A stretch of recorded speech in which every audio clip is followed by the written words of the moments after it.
rabbiin na baase kun isin haa baasu jechuu wallaahi odumaan akkatti diida kana kee hoolota kana bira taa'aa jiruuti shorxaan natti dhufee jechuu amma lafti diidaa karaan fiiguu wallaalee hoon fiigina dhahan jeeta sodaadhee dhaabbadhee tuman eege yeroo isaan na bira gahan makiinarraa harcaniiti isaan nama sadii namni lama makiinarraa bu'ee harka na qabaniiti waraqaa na gaafatanii jechuu yeroo waraqaa na gaafatan hin qabuun jeen hedduu takka rifadhe jechuu rifadhee numa holladhee wallaahi laziim haasaa wallaalee ama bishaan natti kennanii bishaan na obaasanii jechuun haasofsiisanii maqaan kan keenyuu naan jan ahmadiin jeen umriin kan kee meeqaa naan jan amata 13 jeen yeroon amata 13 jeen inni jala hojjedhu kunillee amata 13 itti himadhuu naan jee yeroo shortaasti qabe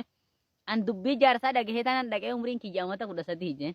amma ummatattiin harkaan gadi na dhiiftee mataa harkaan qabattee na laalte jechuu kamitti kijibdaa naan jeni ati amata 13 miti inuman itti kakadhe wallaahi jeen amata 13 amma dietee biyya galuun feetaa hinaan jallaa biyya galuun fedhuu naan jee ifa biyya galuu hin feene nama waliin hojjetaa jirtu warra asitti jiru hunda himii naan jeen siin qabnu si gadi si dhiifna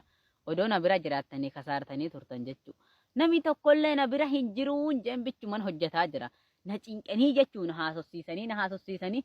aduu takka waliidhaan haasonne akka kanatti jechuu booddee ammallee bishaanatti takka naa dabalanii akka kanaadhaan gadi na dhiisanii deeminaan janii jechuu hoolota kan kee jala wallaahi laziim jechuu yeroo isaan gad na dhiisan akkamittiin gammade ani Itoophiyaa fi du'a malee wanna sodaadhuun qabu dhugaa rabbi biyya tana keessatti taraa hedduun qabame jechuu inuma gadi na dhiisanii rabbi isin yaa laaffisu isinilleedha yeroo shorxaa isin qabe arakaatan godhinaa dhugaa rabbi calleessan harkatti kennaa jechuu sinirraa illee badee ture viidiyoo kana hundiin keessanuu taraa sadi koppiliikii godhaadhaa jechuu wanni badeefillee kanuma taraa sadi koppiliikii godhaa hundiin keessanuu jechuu bakka nagaa oola haasa'umaayyuu wallaalee wallaahi afaan walitti na hidhee deeme jarri na biraadha.